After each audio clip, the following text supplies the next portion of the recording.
नमस्कार, दिन भर की बड़ी खबरों में आपका स्वागत है। मैं हूं शिवानी।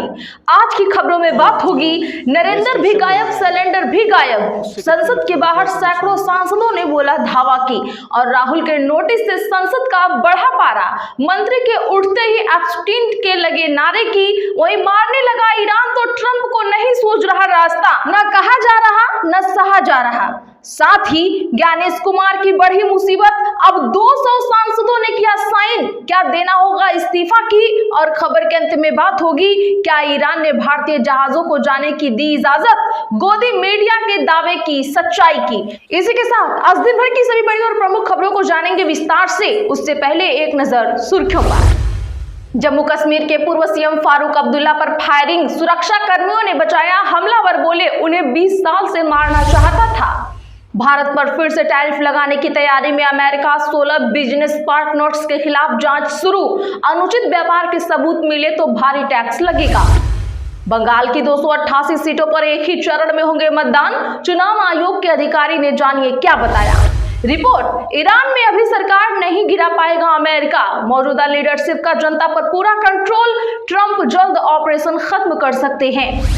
हरियाणा राज्यसभा चुनाव, अपने विधायकों की बाड़ेबंदी करेगी कांग्रेस, 13 को चंडीगढ़ में लंच, हिमाचल में होगा खास डिनर, सीएम सुक्खू ने दी सहमति। रोहिणी आचार्य बोली, प्रधानमंत्री जी सिलेंडर की किल्लत का जश्न कब होगा, कांग्रेस का सीएम को लेटर, चूल्हा चौका संकट में है, कई शहरों में आज भी लंबी कतारें। उत्तर प्रदेश में गैस की किल्लत, सफाई सड़क पर लेटे, केजीएमयू में 2500 मरीजों पर खाने का संकट, कानपुर पुलिस अनाउंस कर रही एलपीजी की कमी नहीं। आयर के लेटर का थरूर ने दिया जवाब, कहा मेरी देशभक्ति पर सवाल उठाना गलत।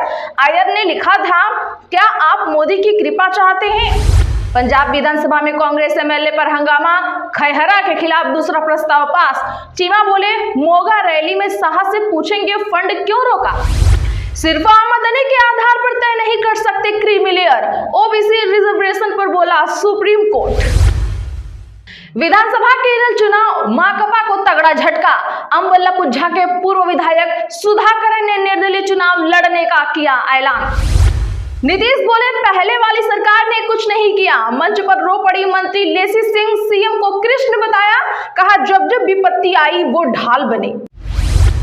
आरएन रवि ने ली पश्चिम बंगाल के राज्यपाल पद की शपथ, सीएम ममता समेत कई वरिष्ठ नेता रहे मौजूद।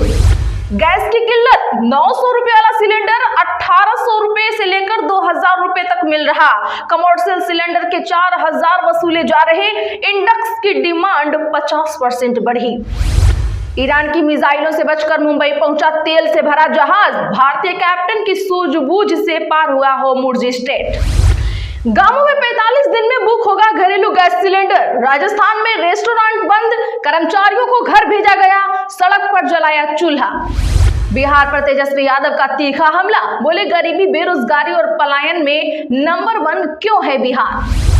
कमर्शियल सिलेंडर पर रोक, 3 गुना में हो रहे ब्लैक, एजेंसी वाले 21,000 में 4 बेच रहे, संचालक बोला मैंने ही कर्मचारियों को 4000 में बेचने को कहा है।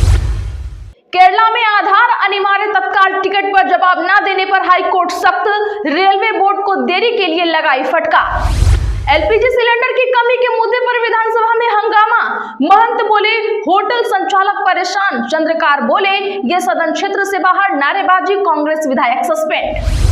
सेंसेक्स 829 अंक गिरकर 76,034 पर हुआ बंद, निफ्टी भी 228 अंक टूटा, ऑटो और बैंकिंग शेयर्स में रही बिकवाली।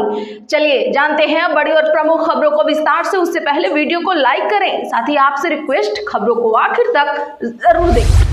राहुल गांधी बोले पेट्रोलियम मंत्री ने एप्स्टीन को दोस्त कहा था, स्पीकर ने बोलने से रोका, पुरी ने कहा एलपीजी की कमी नहीं। बता दें कि आज राहुल गांधी ने लोकसभा में एलपीजी संकट का मुद्दा उठाया। उन्होंने कहा कि अभी तो दर्द की शुरुआत हुई है, रेस्टोरेंट बंद हो रहे हैं, एलपीजी को लेकर घबराहट है और सड़क के किनारे विक्रेता प्रभावित हो रहे हैं। उन्होंने कहा कि किसी भी देश की बुनियाद उसकी ऊर्जा सुरक्षा होती है। अगर अमेरिका यह तय करे कि हम रूस से गैस या तेल खरीद सकते हैं या नहीं तो समझ से परे है। मैं समझने की कोशिश कर रहा हूं कि ये पहेली क्या है और यह समझौते से जुड़ी लगती है। तेल मंत्री खुद कह चुके हैं कि वे एप्स्टीन के दोस्त हैं। इसके बाद सदन में हंगामा शुरू हो गया। स्पीकर बिरला ने राहुल को टोका, जिस विषय पर नोटिस दिया है उस विषय पर बोलिए, इस पर बोलना है तो नोटिस दीजिए। इतना कहते ही विपक्ष के सांसद हंगामा करने लगे। बिरला ने पेट्रोलियम मंत्री हरदीप पुरी से बोलने को कहा।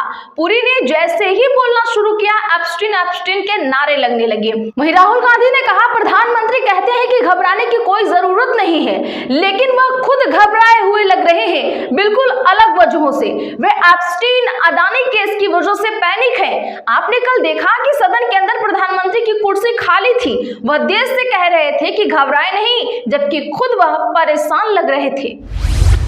संसद से नरेंद्र गायब, देश से सिलेंडर गायब। विपक्षी सांसदों ने संसद के बाहर खोला मोर्चा। जी हां, कांग्रेस सहित विपक्ष के कई दलों ने आज ईरान युद्ध के कारण देश में गहराए एलपीजी संकट को लेकर संसद भवन के बाहर प्रदर्शन किया। लोकसभा में नेता प्रतिपक्ष राहुल गांधी ने इस संकट के लिए सीधे तौर पर प्रधानमंत्री नरेंद्र मोदी को जिम्मेदार ठहराया। संसद के मकर द्वार के निकट कांग्रेस, समाजवादी पार्टी, द्रमुक और कई अन्य विपक्षी दलों के सांसद एकत्र हुए और उन्होंने सरकार के खिलाफ नारेबाजी की।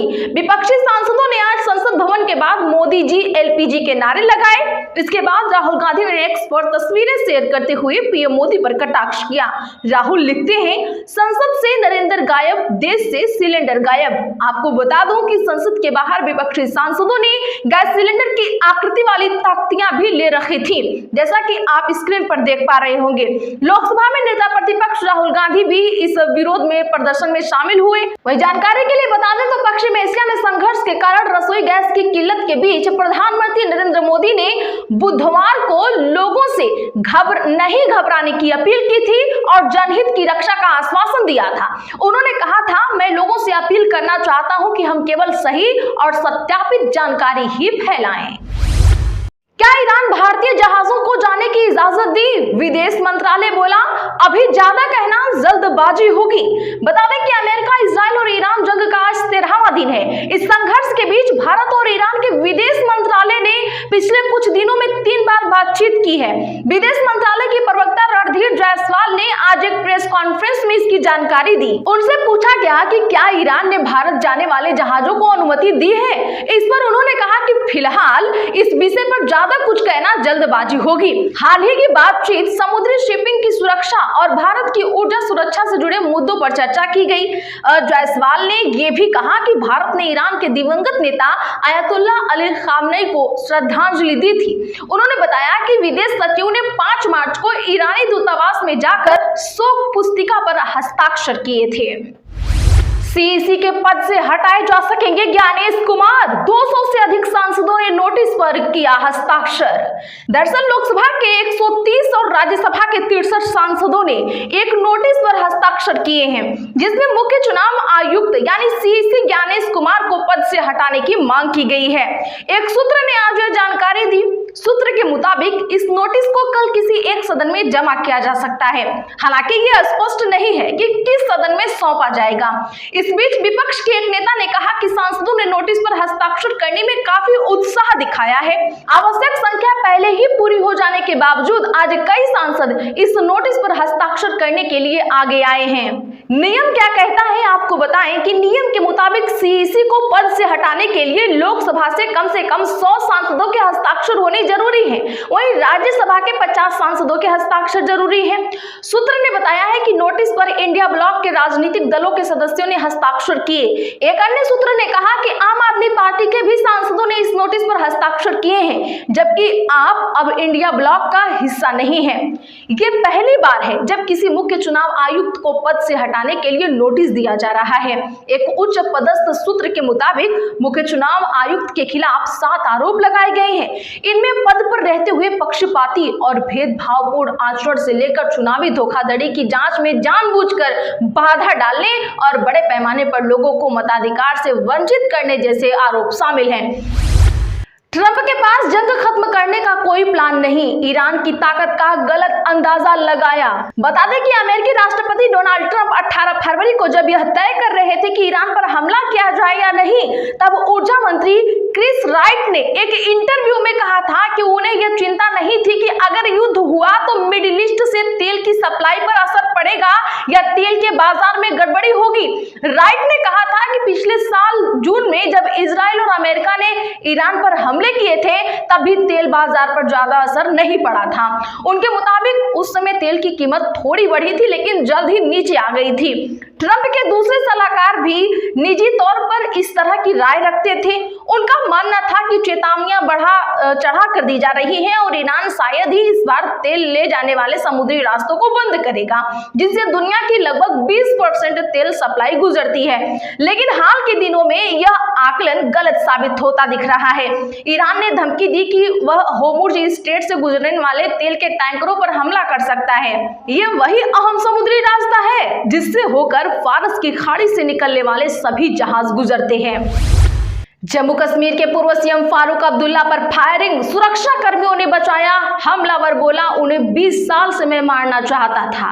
जी हां, बता दें कि नेशनल कॉन्फ्रेंस अध्यक्ष और जम्मू कश्मीर के पूर्व मुख्यमंत्री फारूक अब्दुल्ला पर बीती रात एक व्यक्ति ने फायरिंग कर दी। गनीमत ये रही कि उन्हें गोली नहीं लगी। अधिकारियों के मुताबिक फारूक अब्दुल्ला जम्मू में एक शादी समारोह में पहुंचे थे। उनके साथ राज्य के डिप्टी सीएम सुरेंद्र चौधरी भी मौजूद थे। घटना का सीसीटीवी सामने आया है। इसमें देखा जा सकता है कि 70 साल के हमलावर कमल सिंह जामवाल ने पीछे से आकर फारूक के सिर पर रिवॉल्वर तानी थी। सुरक्षा कर्मियों ने तुरंत हमलावर का हाथ हटाया जिससे फायर हवा में हो गया। आरोपी को पकड़ लिया गया है और हमले के कारणों का पता लगाया जा रहा है। हमलावर कमल ने पुलिस को बताया, मैं पिछले 20 सालों से फारूक अब्दुल्ला को मारना चाहता था। तो आज के लिए बस इतना ही। ऐसी ही खबरों के लिए चैनल सब्सक्राइब करें और बगल में घंटी के निशान को जरूर दबा लें। वीडियो को लाइक और शेयर करना ना भूलें।